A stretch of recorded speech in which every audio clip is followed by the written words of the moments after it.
Dr.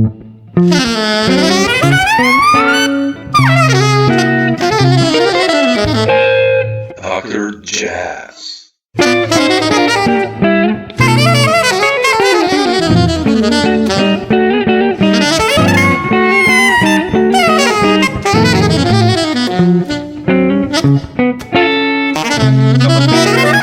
Anyway, I've been following your music for such a long time, and I have you on so many records, and I've played with so many people you've played with. I've done tours and albums with like John Hebert and John O'Gallagher and all these Loren Stillman and all these guys you play with. And I wanted to ask you about your last record, Metamorphism, because you play with both John and Loren, and you seem to go way, way, way back with both of them, right?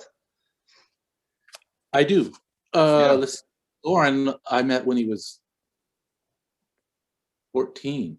Yeah, that's bizarre. Yeah, you did Cosmos together, right? And then Gin Bond Records. Yeah, right. Yeah. So, he called me on the phone one day and said, "You want to make a record with a 14-year-old?" He said, "Okay, how about doing a session? Then you can decide." And then we did a session. I'm like, wow. Yeah.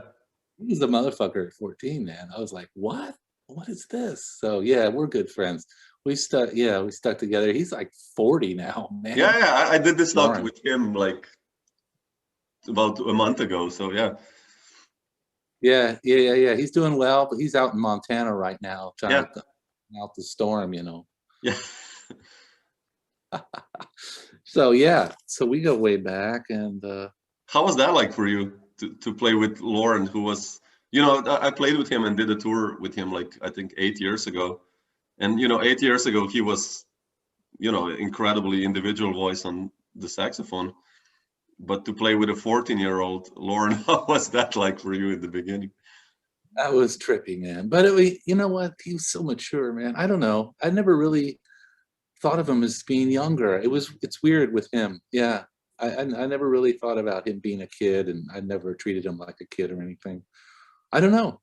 He was just, he was, I don't really know what to say. It's one of those weird things. It wasn't like he was like this phenom kind of guy that plays everybody's licks either. Even back then, he was kind of doing his shit, he's trying to find it, Yeah, definitely. Cool. Pretty cool. Yeah. And so he's, and Sarin, I go way back, 30 years with Sarin. It's like when he moved from Seattle, I think it was. Yeah, we started playing right away. So. And with John also, right? Hebert, like. Right when he moved to New York, I did a session with him and Tony Moreno. Yeah, sure. Yeah. So I met him. I thought, holy shit, what a musical guy, man. Ridiculous. Yeah. A funny guy. That's the best, right? Oh, yeah. Well, John's great. Yeah, man. Yeah. So, but we made another record, but what's the name of that record now? I mean, I have that record, the duo one lineup that you did. That's beautiful. Oh, yeah, that. 2006. But I mean, That's beautiful. Loren and man, I can't even remember the names of my records, man. Jesus, pathetic. You mean Mikrokosmos with John? No. What? Mikrokosmos, but that's with Adam Kolker, right? Yeah. No, Tonal. I don't know if you know that. Oh yeah. Personal Tonal. Sure. With John and Loren and but Mac, on drums. Yeah. But Metamorphism. Yeah, we did that in 20. I don't remember when we did it, man. When did we do it? But it came out like recently, right? In 21. Right? Well, yeah, it came out in. It came out this January. Sure. Yeah. It did. It just came. But I think we made it a couple of years ago. It must have been 2018 or something. Oh, really? I didn't know that. Oh, wow. It's over. Yeah. Oh, okay. Yeah, sometimes it takes a while. Yeah, sure. I mean, I know. Yeah. While to even just figure out what the hell we played. I mean, you know what I mean? I usually like to let everything sit for months before I even listen to it and sort of take time to Yeah. You know, you get that perspective. But yeah, it's I like it. It's a burning record. I mean, like you wrote some like I wanted to ask you about some of the tunes. Like, how do you write a tune like Pilatus on that one? I mean, it sounds so Wait, which one? classic. Pilatus, it's called, right? That one, like kind of staccato-ish, like you guys doing. Oh, Pilatus. Pilatus, yeah. Sorry. Yeah. That's, That's just because that's just the Latin word for woodpecker. oh wow, okay, I didn't know that. My woodpecker song, man. I got woodpeckers here, man. It's beautiful. So you basically got influenced by them, like the rhythm thingies, or no? Not directly. But I hear woodpeckers are out here in the woods like all the time, you know. Yeah. And so I'm just sitting around writing music. Oh, and beautiful. I don't know why a woodpecker song, you know. So you know. And then yeah. I mean, it's just you know what? If you saw that, you'd be amazed. It's nothing really. It's Oh wow. yeah, less is more kind of. I found that I used to write really long, really complicated music. Yeah, I've heard that. Yeah. It's like everybody's got their head buried in the music, and you know, so I started changing that over the years. So now I write little. If you saw that chart, it's all on one page. Oh really? Oh wow. It is only 3 little sets of 3 little ideas on a page. Yeah. Oh wow. That's all. Okay. Amazing. The whole thing is like 10 bars or something. It's not. Wow. Okay. It sounds so complex when you guys play it. I mean, of course, you know how you guys blend together. That also doesn't help figuring it out. But we're talking about the one where it's like basically a drum beat. Yeah. And then it's like you come in like like this kind of not a groove. Yeah. Just cueing the 1, 2, and 3. Wow, beautiful. Wow. I just hold up 2 fingers and we go to 2, and Mike is just blowing, man. Right? Yeah, Mike is a monster. Yeah. Yeah. But what's your process usually? I mean, you know, like on this one, you wrote like, I don't know, Blind Horizon or those tunes like Sojourn. I like that one because it's such beautiful melodies you write. And what's your process usually? Like, let's say for writing for this records, right? Or even your process in composition wise, you just start on piano, start improvising and write out snippets, ideas, or how do you usually approach like writing a song or a composition? Yeah. Well, I have a bunch of different approaches. Oh, please. Yeah. I have a lot of different processes. I pretty much keep an open mind to anything. So, but yes, I would say most of the music I write is at the piano.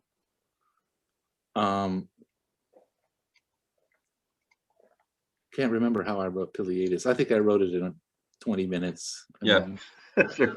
Yeah, really, really fast, right?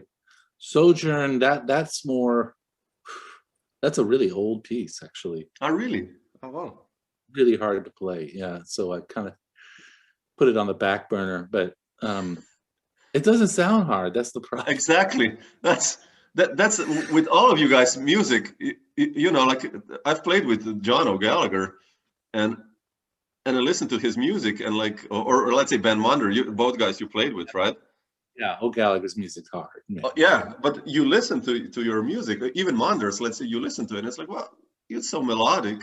And then you see the chart, and it's like, wow, man, you know, that's like some of the heaviest shit ever written. Like, but how do you make a tune like that? What does happen in your mind, creative mind, that you go in such a direction? Let's say.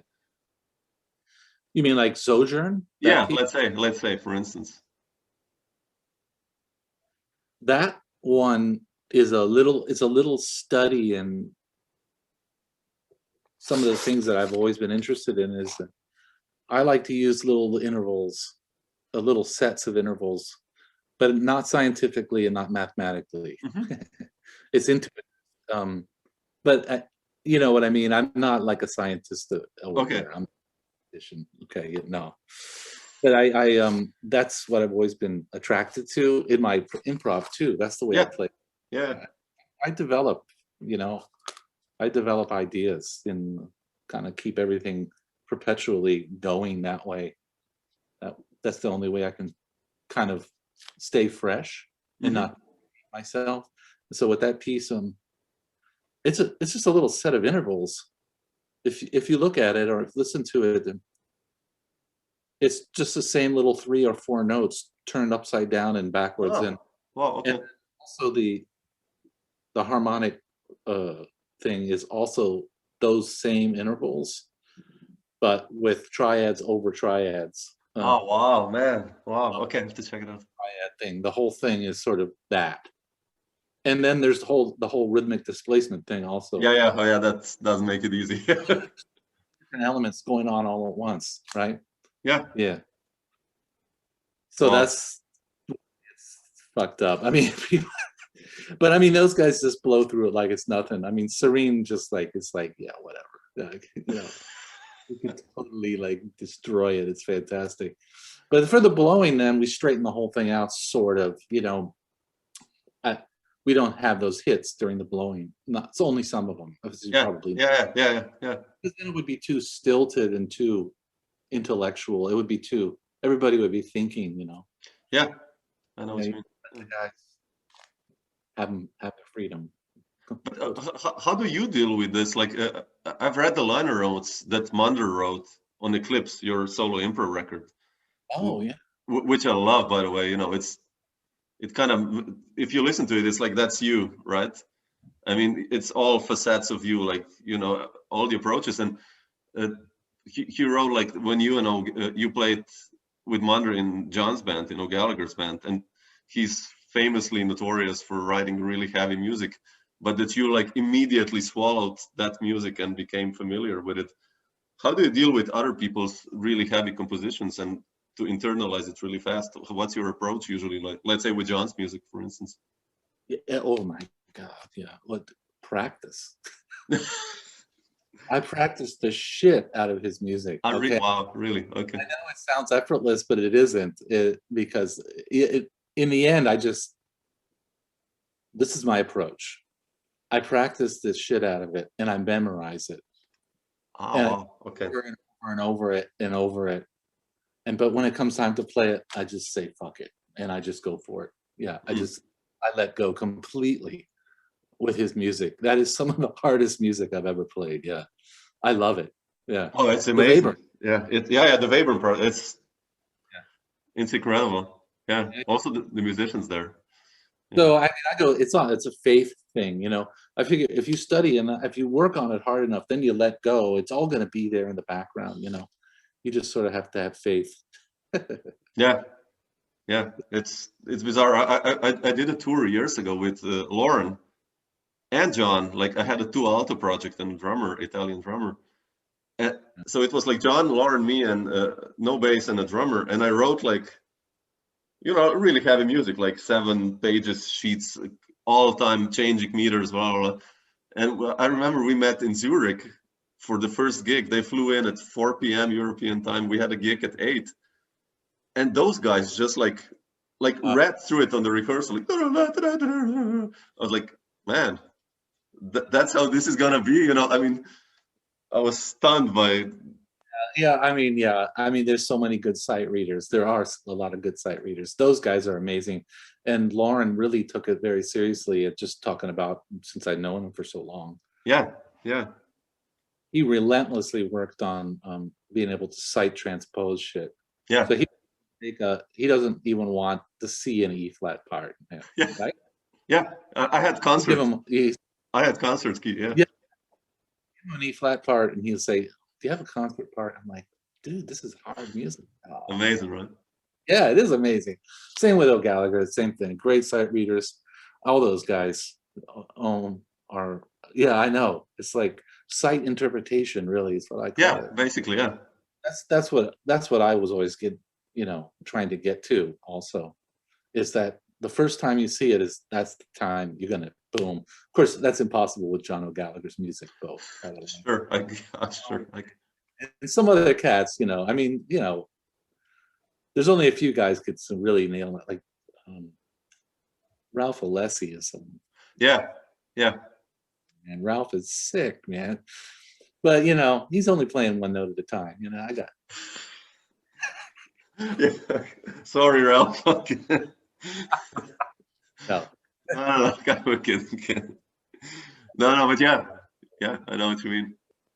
But did your like studies of classical music in a way help you also with this getting acquainted with music really fast? Like, how I mean, I know that record you did Mikrokosmos with the Bartok kind of reinterpretations, which I really love. And how does your association with classical music help you in jazz? And what's your story with classical music, actually? I mean, when did you Oh yeah, start? well, yeah, I'm the the typical, you know, 5-year-old classical piano lessons, right? Oh, Yeah. wow. Okay. Yeah. So no, and I have a degree in classical piano performance. So Oh, wow. Oh, you did in classical. Okay, I didn't know that. Wow. master's degree in that. Yeah. So yeah. So I'm a pretty serious classical piano player, right? Yeah, But sure. do that at some point, you know, I'm an improviser, I'm a composer. I mean, you know, right. I mean, and I started playing jazz when I was 13. I started Oh, improvising. wow, man. I started playing. When did that happen? Uh, The improvising moment that you said, like, wow, I can actually, you know, go outside or. well, it's such a boring story, but I mean, No, please come on. it's stupid. Is what it is. It's my parents took us out to me and my brother and sister to a restaurant, and there was a jazz piano player there. I was 10 years old, and he started playing "Twinkle Twinkle Little Star," Sure. and then he improvised. Like, what the fuck? And because I was playing Mozart's variations on "Twinkle Twinkle Little Star," which is not a little kid's piece, by the way. It's a really cool, right? Yeah. And so anyway, the dude comes over to the table. I asked him, and we talked, and he said he's improvising, and then that was it, man. I went home and improvised that night, man, for an hour. It was You actually knew what kind of to do, or like? No, I didn't know shit. I mean, you know, I could already play the piano. Yeah, I mean, sure. and yeah. No, I just was, who knows? I didn't know anything. I was just playing, you know. I just play, and then like 3 years later, my classical piano teacher said, "Why don't you go to this jazz workshop thing? This school of it's called the Jazz and Contemporary Music Workshop in my city where I grew up in Columbus, Ohio." Yeah. And I studied with those guys. They showed me the blues. They showed me. I already knew all my scales and everything. They just showed me the chord symbols and all that kind of stuff, and plugged it right in. And boom. Yeah. Yeah. And who were the first piano cats that you loved, like jazz wise? I mean, that you tried to transcribe, or you know, in those years. Oh, famous guys. Jesus Christ. What did I listen to? Those guys hit me to everybody, all the old guys, you know, from Wynton Kelly and all those. But the guys that were like really famous when I was at that point was Herbie and Chick. Sure. Yeah. And I mean, Keith Jarrett wasn't even famous yet, because that was in 1973. So yeah, sure, that was I started listening to some of that shit, and I always kind of gravitated to the more out stuff, you know. And I don't know, I got the whole thing, you know, and Monk, of course, and Duke. Yeah. What about those guys? Like, I mean, many times when I hear you play, you know, you developed really a unique language when I listen to you, especially if you combine that with your compositions. But many times I hear like the touch of Paul Bley, let's say, or did you ever listen to those players, like, or Cecil Taylor or guys like that? Also later, I guess you did, right? Yeah, you know what? I love Bley. Did you say Bley? Bley, yeah, Paul, yeah. Yeah. I mean, he's my favorite piano player. Oh, really? I didn't know that. Seriously, no. I mean, I hear his influence, but I didn't. Yeah. He was so fresh. Everything was just now, you know, with him, but his knowledge goes way deep, you know. But I think we have a similar aesthetic.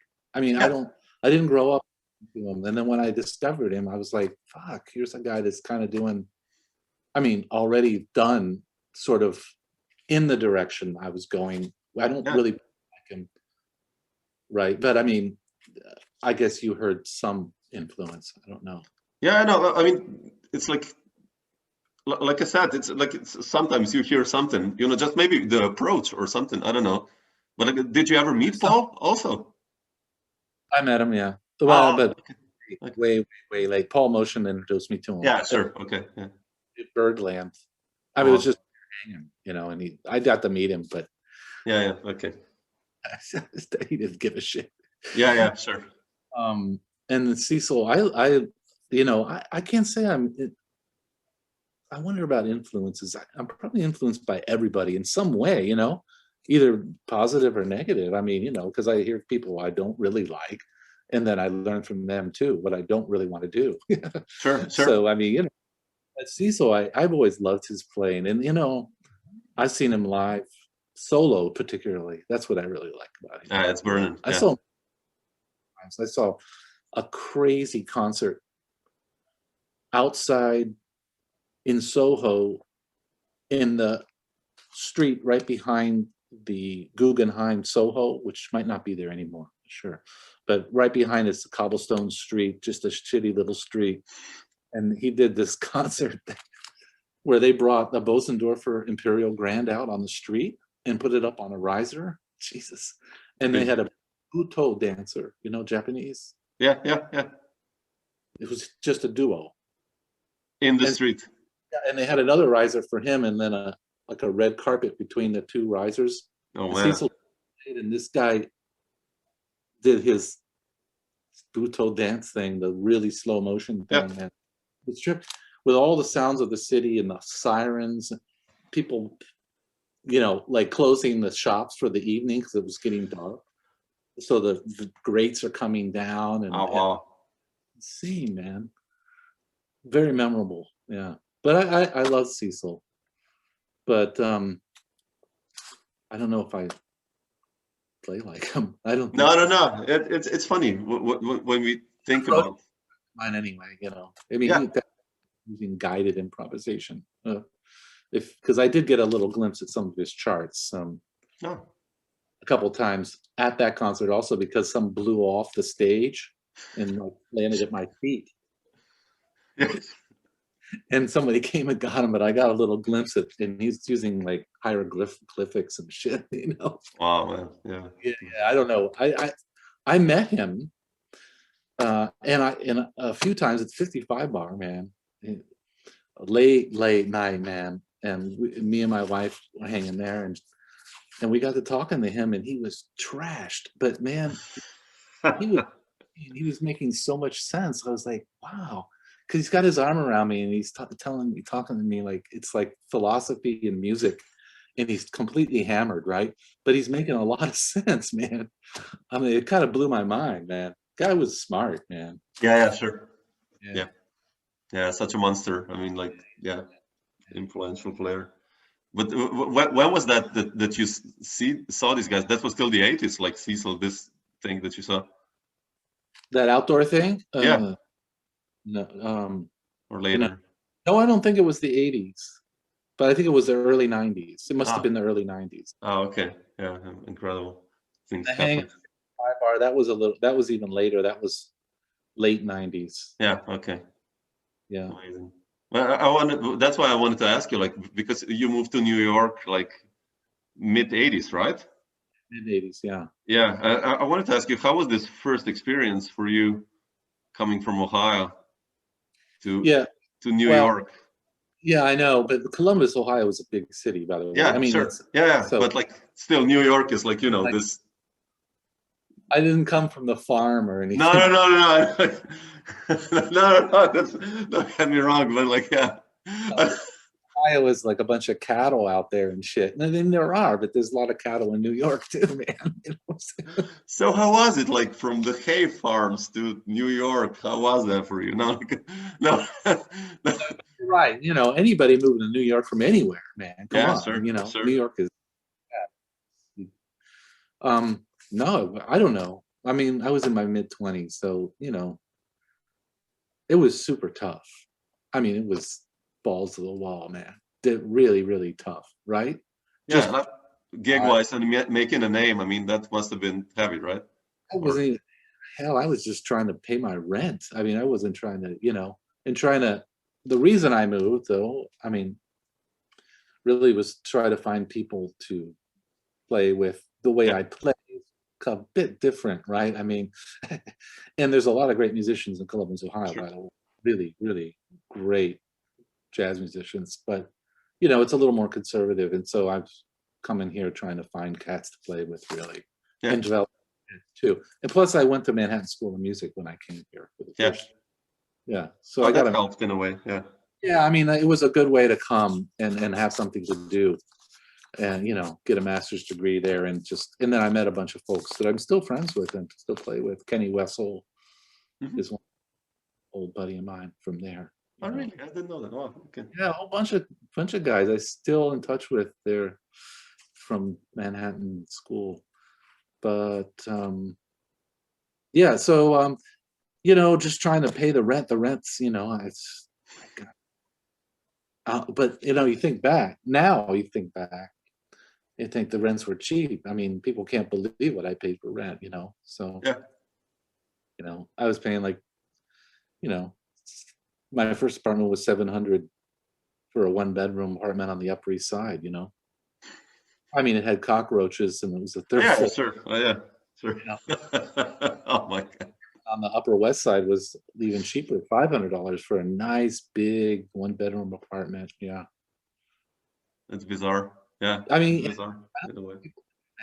So we could basically survive, and all the gigs paid, by the way. Nothing paid less than $100 a person, and they're all guaranteed. There were no door gigs. Wow, really? Wow. Yeah. And no, the minimum was 100, and sometimes it was more than that. And there was a lot to play too. Yeah. Yeah, Wow. a whole bunch of places, but people were still playing more jazz-oriented stuff until then we started playing at the Knitting Factory, Yeah. and that started to actually be able to play, our own shit, right? Yeah. The original Knitting Factory down there on House. Yeah, sure. The second one, yeah. But yeah, whatever. I just stuck in there. I lived in Manhattan for 29 years. Yeah, it's amazing. Yeah. Like, I wanted to ask you one thing. I saw that like one name that in the beginning at least popped up a lot was Ed Schuller.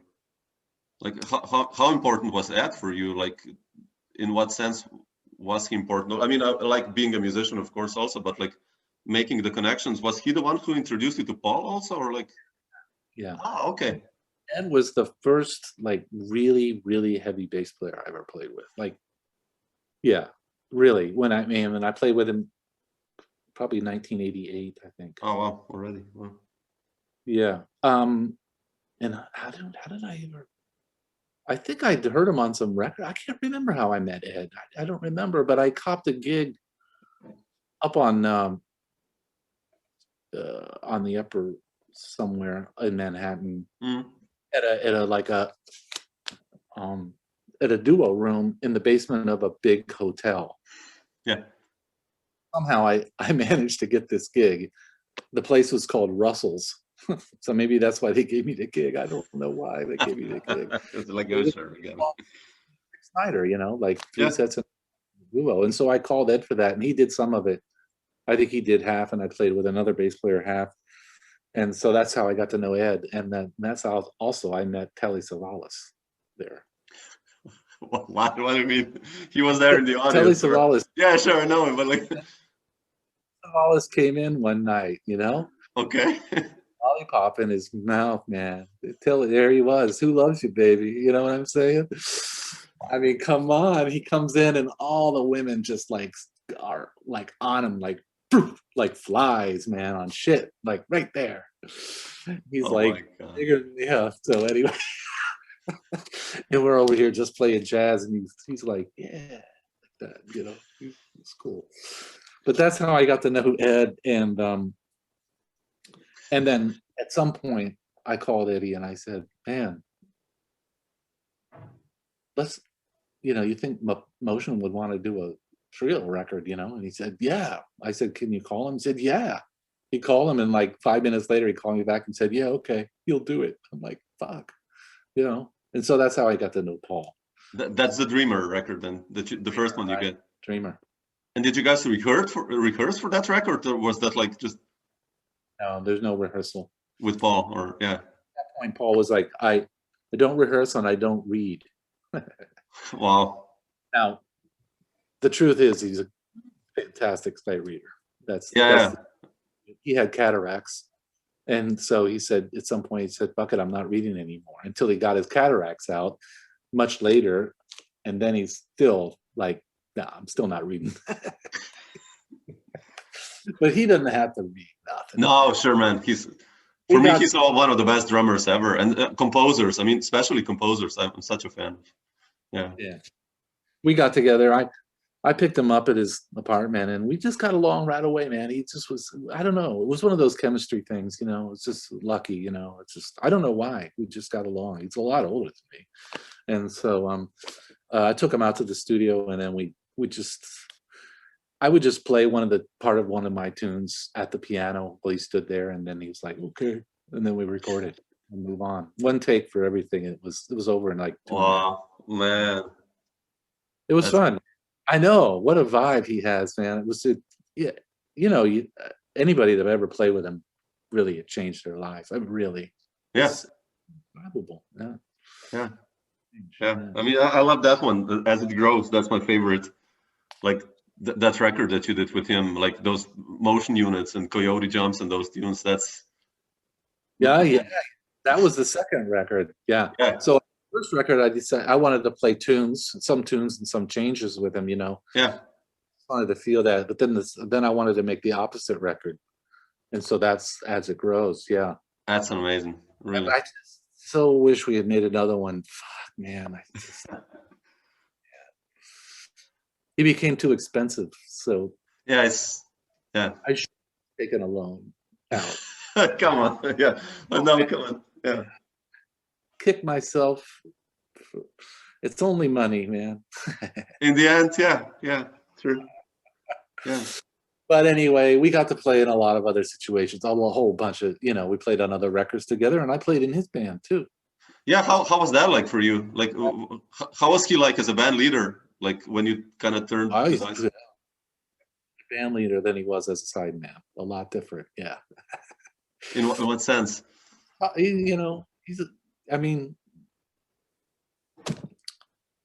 as a sideman, he's just totally like there, totally supportive. He used to tell me, "It's my job. My only job is to make everybody sound good. That's it. Like, no more." And he always said, "I don't want any drum solos." You know, like I love his drum solos, man. Yeah. But as a leader, he's a leader. You know, he's the leader. He's tough. He's gonna be tough. He's old school too. He's old school, sure. Yeah. You just be cool, and it'll all be all right. But did he ever tell you guys like what to play or stuff like that, or in what sense tough? Like just. You mean how to play? Yeah, no. Or what to play, how to develop the music, or no, he doesn't tell him. If you don't play the way he likes, he's gonna vibe you. Okay. So you better get it together really quick, man. But you know, no, he doesn't ever. I never saw him tell anybody how to play. Yeah, sure.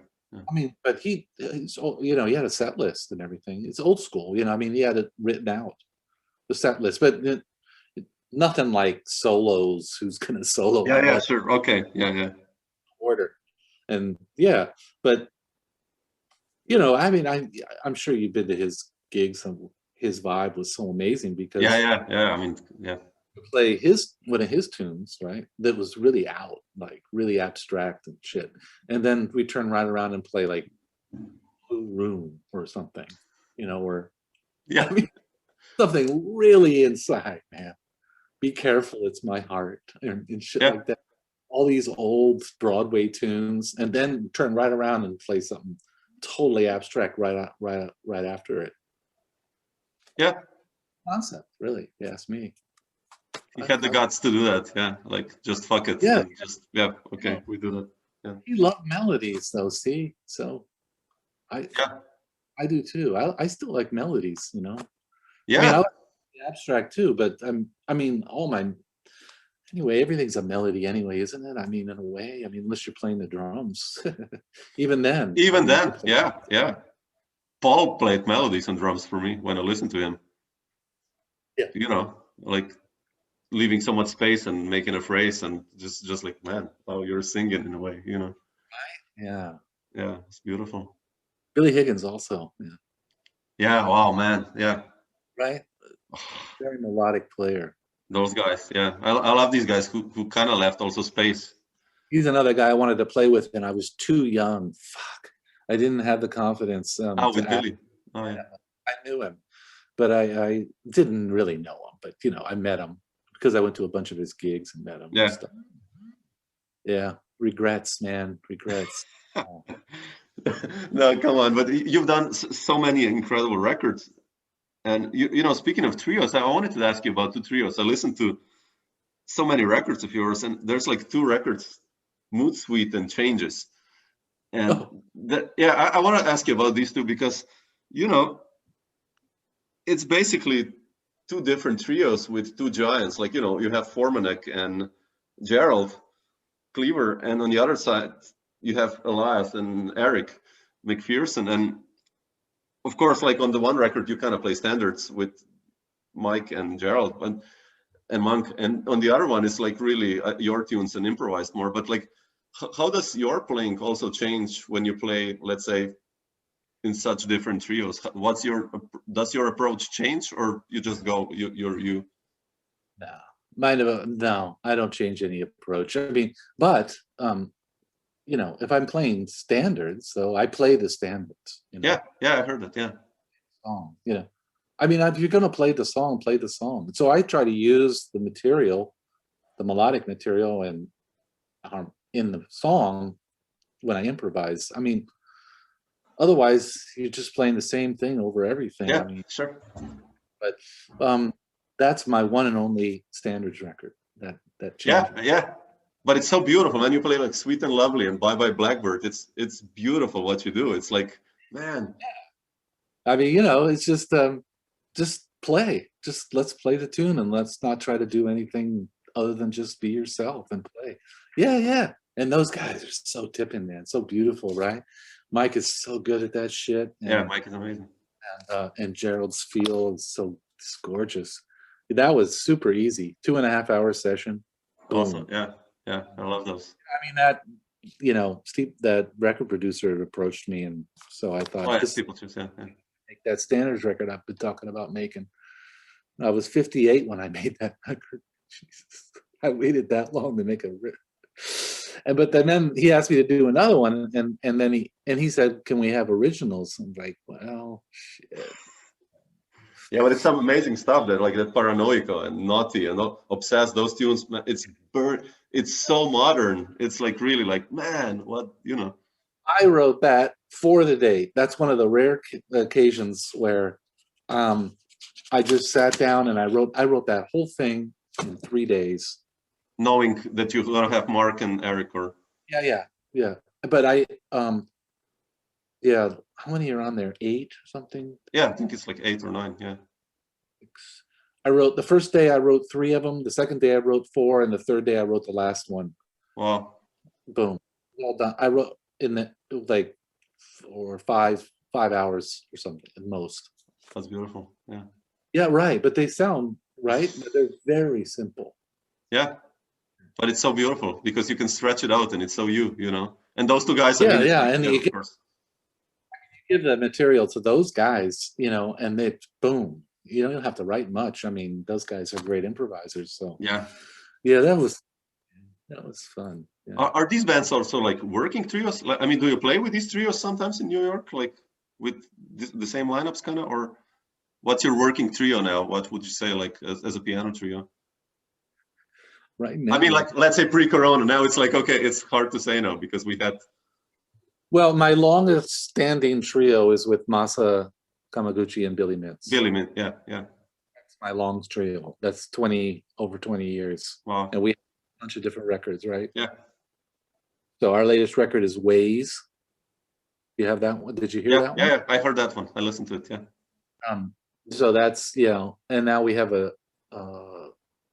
another record on hatology as well. Well, that one's on aesthetics, but the first one is on hatology. I mean, it's the same record, same Hat Records, right? Yeah, the Hat. It's a new record label now, right? Called Oh, okay. I have to check it out. Okay. Oh, you didn't know that? Oh. No, I just checked on Bandcamp. Yeah. Oh no, he sold his entire catalog. He sold Hatology. Really? It's gone. He sold it. Yeah. Oh, wow. He sold the whole thing. Wow. And so it's gone, but he still owns Hat Records. So he started a new label called Aesthetics, like the George. Wow. Yeah, Russell. Yeah.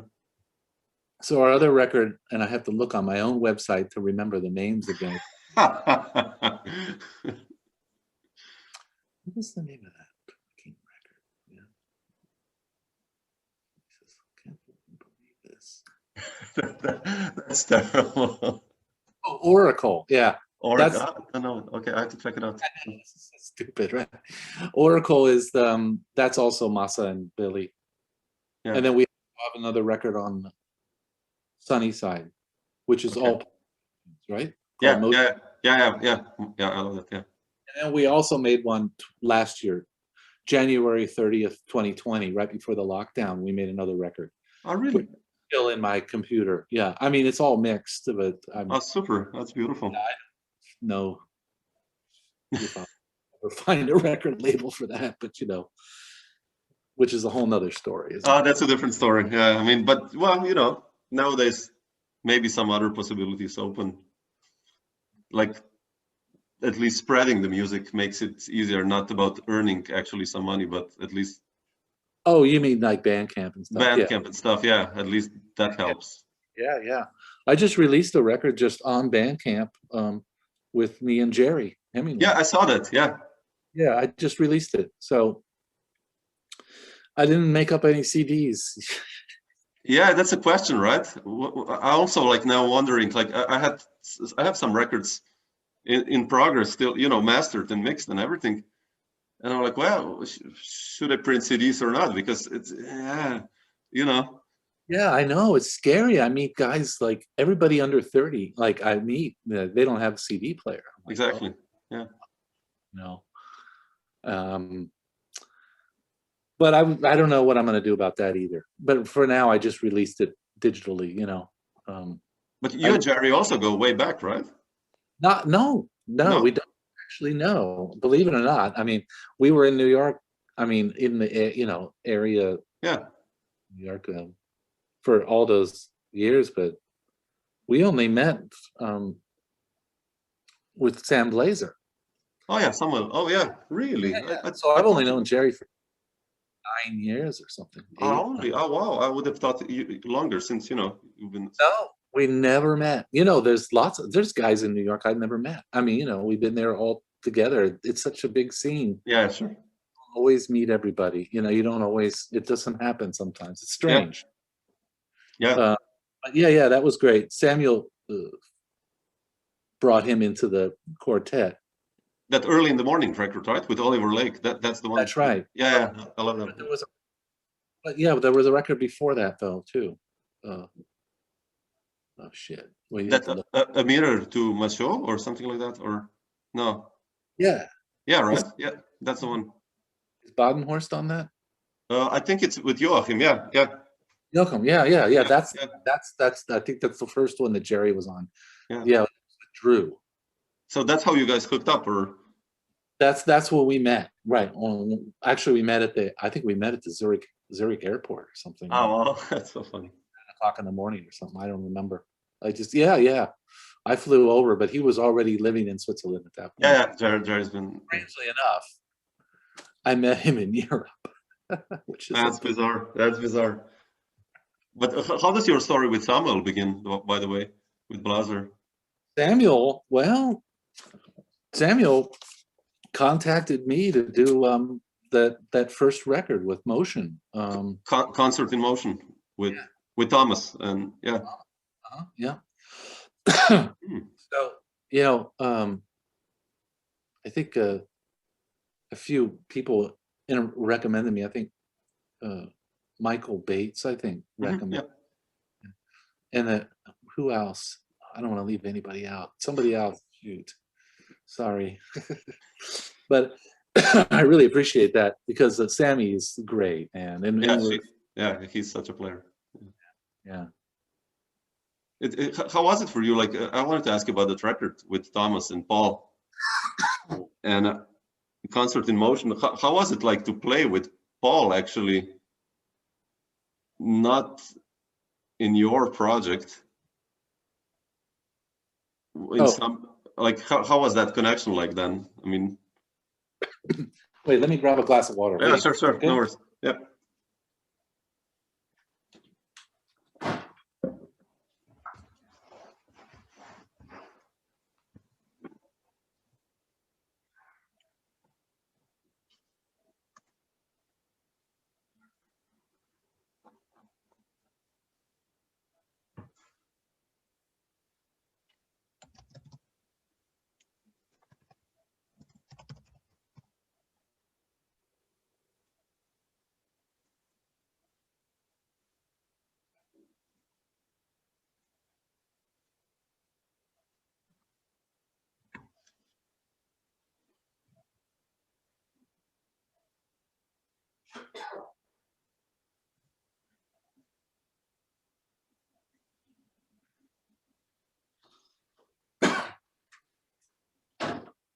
Man, something got me, man.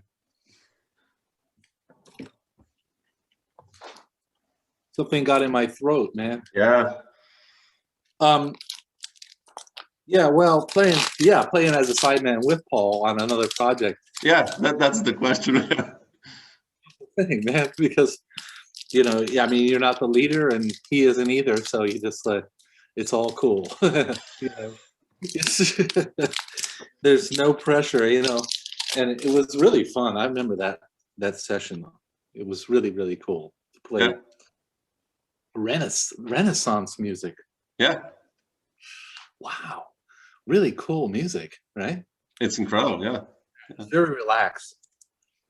Paul was in a great mood. Just playing. He no rehearsal, no nothing. Just put the whole thing together. Samuel had a producer there too, so that helped. Oh yeah, sure. So Samuel has some really funny clips. Actually, they may be on his website of that session. Paul talking. I really have to check it out. Wow. Okay. The chatter was great, man. I hope he posted that. I have to check it out. Okay. Yeah, it's very, very, very funny. Very funny shit. We played one tune, and then Paul says, "It sounds like Christmas music." Yeah. Well, that was the end of that tune. We moved on. But yeah, that was a lot of fun. And what else have we done? I know we've been on other things. Oh yeah, Michael Atkins. Have you heard that one? Yeah, the Canadian player, right? Yeah. It's like what's not Rotator? Yeah, it's Rotator. Yeah. The first one is Rotator. That's with Hebert. Yeah, I know that one. Second one is. What's the second one? Yeah, I know the records. Yeah. Yeah, I forgot the name of the second record, but yeah, that's what Larry Grenadier played based on that one. And I mean, I don't know. I mean, Atkins is another guy that is, one of my main guys. I mean, that guy is the most unique tenor, right? Yeah. I mean, so underrated also, so underrated, really. Totally individualistic cat, man. Completely, yeah. I have a duo record, actually. Really? Yeah, well, it's sitting in my hard drive, Ah, okay. I mean, we did it a bunch of years ago. And we never knew what to do with it. And then we sort of just rediscovered it during the pandemic when we have a lot of time. Yeah, I did that too, man. Hard drive and listen to shit, right? I found like a duo record. Yeah. No, go, please. You did? No, I found like a duo record I did with Sabir Mateen, the saxophone player. like improvised that. I was like from 2004. I was like, really? This sounds killing, man. You know, we have to do something with this. Like, but yeah, probably the same with you, right? That's the same thing. I mean, you make these sometimes. This was a studio recording. We made it at Systems 2. Oh, So it's wow. really well recorded. And we also mixed it. And I can't remember why we never did anything with it.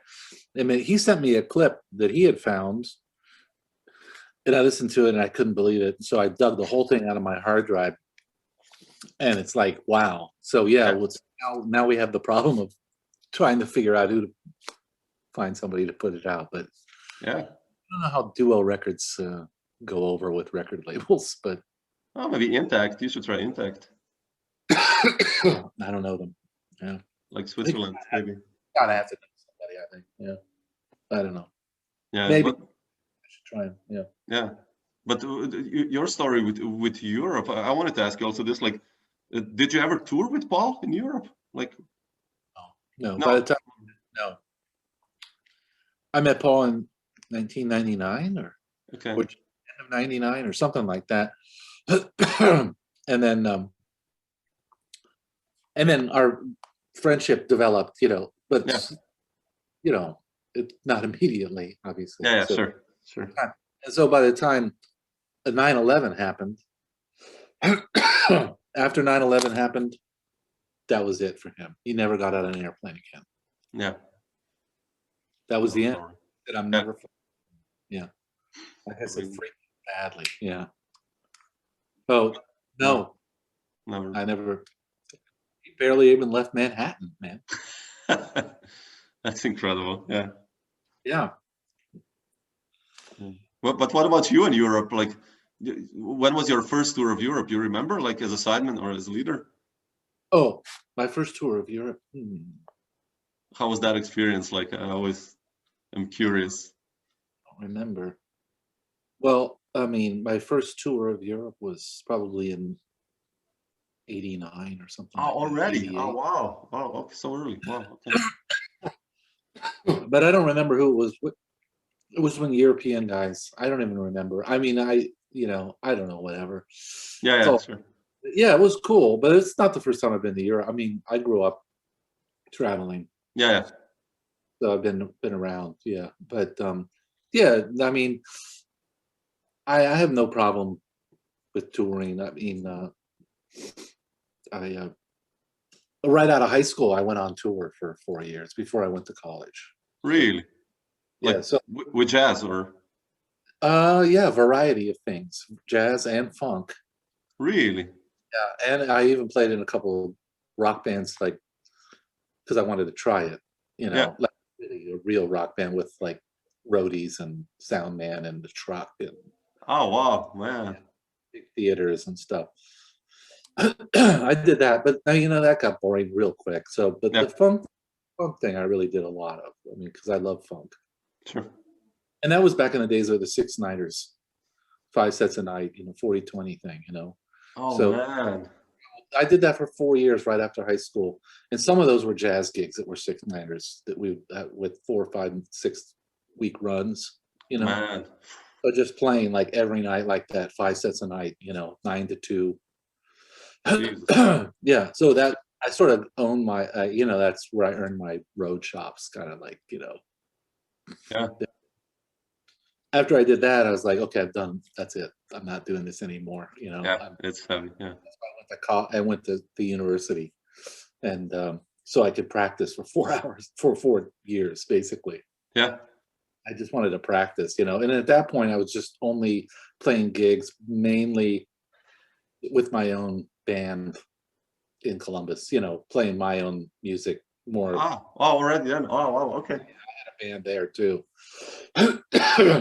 And other than, I mean, I also still played functional gigs to make money too, Sure. Yeah. I did that until probably I was 30 that I stopped doing that. But let's see, where were we? Yeah, that's it, So yeah, then I just, so I had that whole background in pop, really, and That's important in a way. Yeah. era too, don't forget. So. Yeah. When I was coming up, the fusion was coming up. You know what I mean? So, man, that's yeah. But good fusion. Good, man. I love fusion. You know, if it's not that good, it's not that good. But I mean, that's true with anything, isn't it? I mean, you know. but it's funny. Just the music is good. But I listened to the other day. You know, when Chick passed away, like a couple of months now ago. I kind of like, you know, I always listen. I loved his acoustic records, of course. But then I said like, okay, I'll revisit again the electric band, and I was like, man, I don't know, I don't know. It's really burning. It's amazingly played and everything. But I was just like, Amazing, those guys, but it's corny, right? It's yeah, like, exactly. I was like, nah, I don't yeah, know. I did the same thing, man. Really? Oh, well. After he passed, I pulled my old LPs, you know, and I listened to Friends, which I used, man, when I was a teenager, I was like, fuck yeah, you know, It's like, fuck no, take it off. yeah. What happened to me? But yeah, he was a motherfucker though. I love him. I mean, No, come on, you know, but now he sings, now he sobs. You know, I mean, that's one of the best records ever. Yeah, there it is. So yeah, yeah. but you're right. I mean, but there's other fusion that was more interesting. You know? Oh, what did you check out? I mean, how about the early Miles stuff? I mean, In a Silent Way. You know, Oh yeah, sure. Okay, yeah, Bitches Brew. yeah. I mean, Okay, that's incredible. Yeah, that's fusion. You know, so and then all those bootlegs, which I have. I don't know if they ever put those out. I got them through they went through the, you know, the pipeline in New York, and I ended up with all of them. It's some shit, man. Those guys just blowing that shit out like in little clubs yeah, with, you know, with somebody's Walkman, you know, recording it. Oh my God. Yeah, that's great shit, man. But yeah. that's kind of fusion, yeah. That really opens stuff. This early stuff. Yeah, yeah. If it becomes more codified and canned, then it kind of loses me, you know. But Yeah, yeah. it can still be good though, you know. No, it's musically, it's amazing, but it's just, I don't know. Some of it's so dated in a way because it's really good, but it's just the sound and all of it. It's kind of cliche-like, with all due respect to, you know, the musicians and the music. Yeah, It's just right, right. my taste. I mean, maybe not my taste, you know. Or even Pat Metheny stuff. I still am, like, you know, those records, Still Life Talking and Letter from Home. I mean, that's why I started playing jazz. And like, I don't know, a couple of months ago, I was like, yeah, I'll put on Still Life Talking. And like after three tracks, I was like, okay. And then I put on, I don't know, Coltrane, Life in the Village Vanguard, and I was like, man, yeah, that's the shit. That's like, you know, it's just Fascinating, isn't it? yeah. And Coltrane is never old. Or you know, that stuff. It's just, yeah, It'd be about intent, you know. yeah, Intent, you know. yeah, I mean, what was Train's intention? Well, his whole thing, he was just trying to get to an ideal, you know. So not commercial at all. no, If it happened to be trendy at the moment, super. okay. But he wasn't thinking about that. He's thinking about the intervals, man. Yeah. He's thinking about, yes, very specific shit, right? That he's actually playing. But, you know, I mean, those other records you're talking about, maybe he might have been thinking about selling records a little bit, possibly. I mean, they're great records. I don't actually know. Yeah, they're great records. But still, like now, like, you know, after a certain time, you put them on, and you're like, okay. I guess you grow also as a person, I hope, and a musician, right? You know what though? Like the early Herbie shit. Like, I mean, fusion stuff. Yeah. Yeah, yeah. It still sends me like Man Child, man. Yeah. That's good. I mean, you know, Thrust, Man Child, and then the first one, you know, Thrust. Yeah. Whatever. Like what's Chameleon? Yeah, and that stuff. Yeah. Headhunters, right? Yeah. Yeah, Headhunters. Yeah. That was the first solo. That was one of the first solos I ever took off. Was that Mini Moog solo on? Really? When I was like 16 or something, I can't remember how old I was. I took off that whole solo. I was like, man, that's It's a funny song. You know, I usually teach that song to students because it's basically one chord, and I mean two chords, one, you know, but you should read the biography of Herbie if you haven't, the autobiography, when he explains the process of those guys, how it worked, like those records, that they basically just got completely hammered and stoned Benny Maupin and all those guys, and it's just like, then it makes sense that the tune lasts 18 minutes and it takes so much time to develop, and incredible. I mean, yeah. Yeah, like with the ones with Mike Clark. Yeah. All even earlier stuff, I think, like with Benny and who was else? Who was on bass? Paul Jackson? No, not Paul Jackson. Yeah, Paul Jackson, right? Yeah. Yeah. Well, you know, Mike talks about that him and Paul Jackson, I think, right? They just got together alone, man. Just the two of them. It worked all that shit out. Oh, like wow. funk, all that backwards, kind of almost backwards funk shit that they did. Yeah. That's amazing. Yeah. They would just get together for hours, the two of them, and just work that shit out. Oh, wow. Then just bring it in, you know, and just plug it right into all that shit. But I've been listening to some Bob Marley lately, and you know, I was listening to Exodus. You know? Yeah, I love it. Yeah, I used to play that song in a reggae band. And you know, I'm listening to that, and I'm thinking, Herbie, when was that? Do you know when that was recorded? Though? Do you know? Exodus, like mid-70s or something?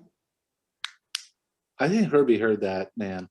I think he heard that and thought, fuck, man, I'm doing something like that. Because some of the shit on Manchild is like coming right out of that. Like right out of it. That Exodus, that whole groove with the clav. Yeah, It's like probably two percussion and drums, right?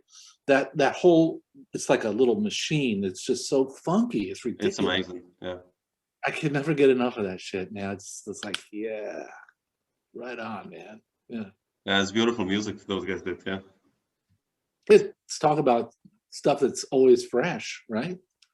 Yeah, Marley for me also. Like, yeah, you know, you put it on, it's like, or the meters for me, stuff like that. It's like, man, that's, yeah, you know, amazing. Yeah. Yeah. I don't think they were trying to pick.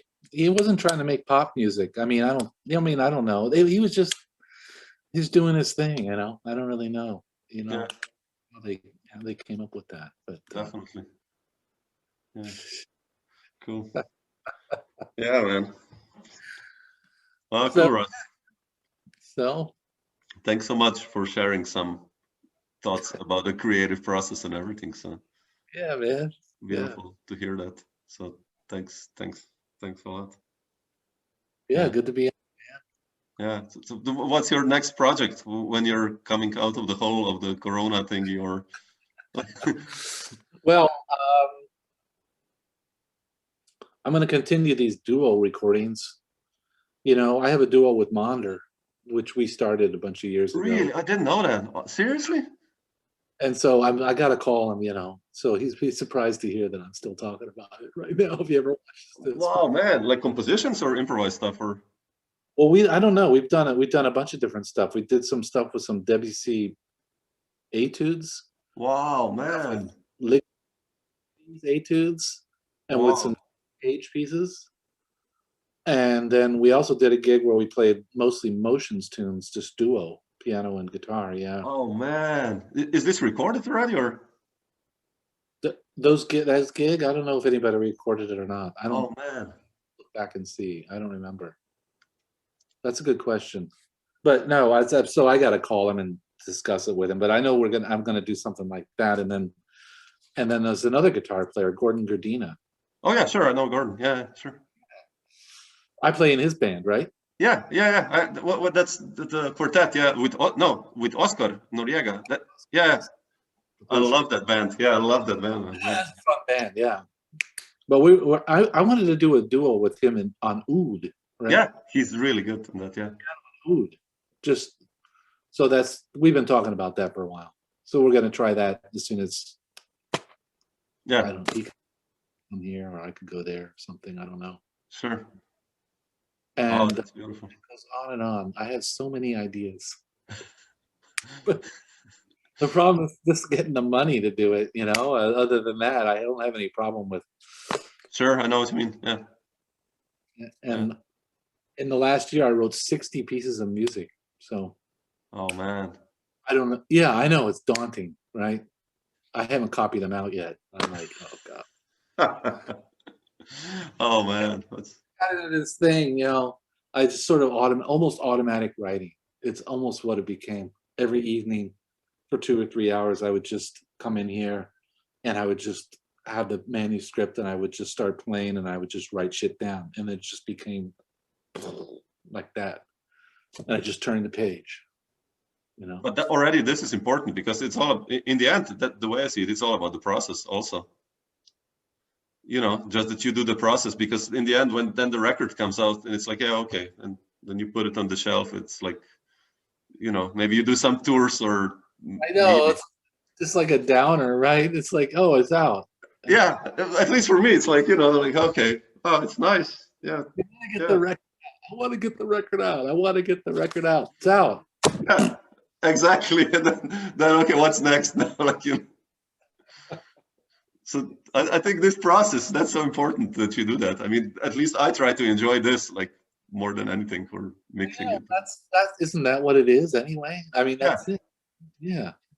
Just doing it, man. That's it. Just doing it. Yeah. Yeah, so we'll see. But looking forward, come on, you got to do the Monder duo. I'm such a band fan also, so man, that would be amazing. To hear you guys together in a duo.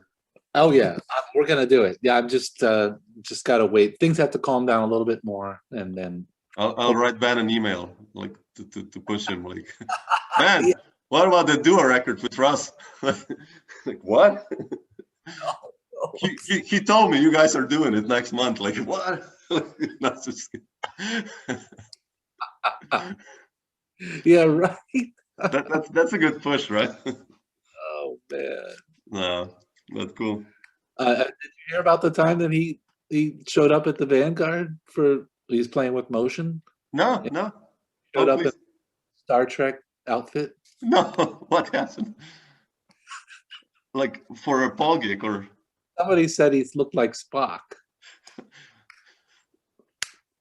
That little Spock vibe, right? Going on, right? Yeah. I don't think Spock didn't have that sense of humor though. But, no, yeah. Very Spock-like anyway, right? No, one night he showed up in a fucking Star Trek uniform, and wow. That's so cool. Man, that's so cool. Yeah, I love this guy. This is one of my favorite composers ever. I mean, musicians. Yeah. Such a player.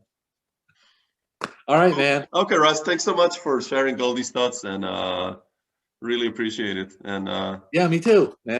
Let me know if you're around in Europe one day or something. Let me know, please. And I will. I'm coming. I'll be back.